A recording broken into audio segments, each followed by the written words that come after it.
भारत के लोग अंग्रेजों के आने से पहले जिस चीज का नामो निशान तक नहीं जानते थे, और वही चीज आज भारत भर में शिक्षित समुदायों की पहचान बन चुकी है। ये चीज है रंग बिरंगे एक कपड़े का 1 या 1.5 फीट का टुकड़ा, जिसे हम अध्यापक, स्कूली बच्चे, डॉक्टर और ऑफिसर्स के गले में अक्सर ही लटका देखते हैं। हम सब इसे टाई या नेक टाई के नाम से जानते हैं। हर साल इसी टाई को लेकर 18 अक्टूबर को पूरे विश्व में टाई दिवस भी मनाया जाता है। आज हम इसी टाई की उत्पत्ति और विकास के बारे में बात करेंगे। टाई कहाँ से आई? भारत के लोगों को टाई की समझ बेशक अंग्रेजों से ही मिली थी, लेकिन इसकी उत्पत्ति का मूल स्थान भी इंग्लैंड नहीं है। इतिहास के अनुसार इसका चलन क्रोशिया देश से शुरू हुआ था।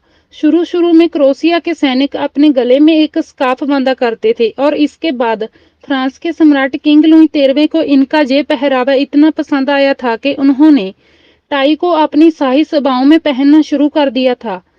सम्राट किंग लुई 13वें ने टाई को ला करबेट का नाम दिया था, और इसीलिए पहले फ्रांस में टाई को ला करबेट कहा जाता था। टाई किंग लुई 13वें के द्वारा अपनाए जाने के बाद टाई का फैशन पूरे यूरोप में फैल गया था। शुरुआत में टाई तकरीबन 200 साल तक एक ही रूप में दिखाई देती रही और एक ही डिजाइन में पहनी गई, क्योंकि उस समय में लोगों को टाई के बारे में ज्यादा जानकारी नहीं थी। इसीलिए इसके पहनने के तरीके में कोई ज्यादा बदलाव नहीं आए थे। सन 1920 के बाद इसके बांधने के तरीके में जल्दी जल्दी से परिवर्तन आने शुरू हो गए, और उस समय से ही टाई बांधने के तरीके में परिवर्तनों का दौर शुरू हो गया था, जो आज तक चल रहा है।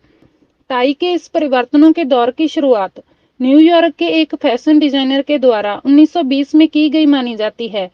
न्यूयॉर्क के इस फैशन डिजाइनर ने 1920 में एक टाई का नया डिजाइन तैयार किया था, जो काफी फेमस हुआ था। इसके बाद और कई ब्रिटिश टाइयां होंद में आई थी, जिनके डिजाइन अलग अलग थे। 1930 के दहाके में टाइयां थोड़ी चौड़ी और इनकी लंबाई थोड़ी लंबी हो गई थी। ये फैशन चल ही रहा था, और सन 1939 के दहाके के बाद दूसरा विश्व युद्ध शुरू हो गया था।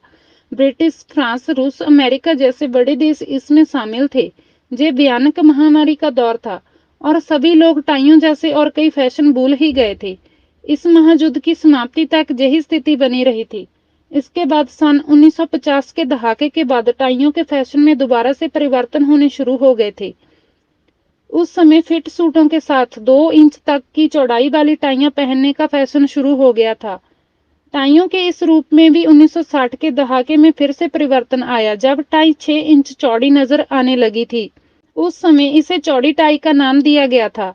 सन 70 और 80 के बीच ये टाई और चौड़ी हो गई, और इसे अल्ट्रा चौड़ी टाई का नाम दिया गया था। सन 1990 में टाई की चौड़ाई फिर से कम कर दी गई थी, और इसे नए नए तरीके से बांधा जाने लगा था।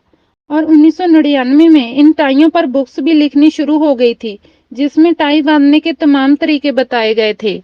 इसके बाद KTH रॉयल इंस्टीट्यूट के वैज्ञानिक ने टाई के गांठ बांधने के तरीकों पर सर्च करके ये बताया था कि टाई को 1,77,137 तरीकों में बांधा जा सकता है।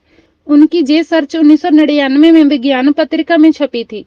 इसके बाद कई विज्ञानियों के द्वारा ये भी बताया गया था कि जिन लोगों का शरीर का ब्लड सर्कुलेशन तेज है, उनको टाई कम बांधनी चाहिए, क्योंकि टाई की गांठ सख्त होने से उन्हें सुफोकेशन फील होगी और उनका ब्लड सर्कुलेशन और तेज होगा, जिससे उन्हें सेहत के पक्ष में अन्य मुश्किलों का सामना करना पड़ेगा।